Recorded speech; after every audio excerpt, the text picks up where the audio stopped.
Sa kasagsagan ng umiinit na banggaan sa pagitan nina Marcos Jr. at ng mga Duterte, pumutok ang akusasyon ni Zoldico, isang paratang na kailangang suriin, hindi basta paniwalaan o tuluyang isantabi.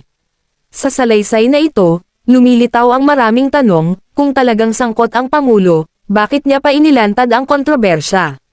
Bakit hihingi ang isang presidente ng maling budget insert naman ito gawin ng mas tahimik sa NAP?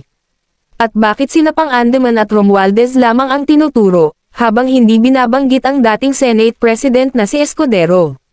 Nakakapagtaka rin ang tiyempo, eksaktong bago ang pro-Duterte na Transparency Rally, bigla namang lumabas ang pasabog ni Ko. Siya ba ngayon ay sumasayaw sa tugtog ng mga Duterte?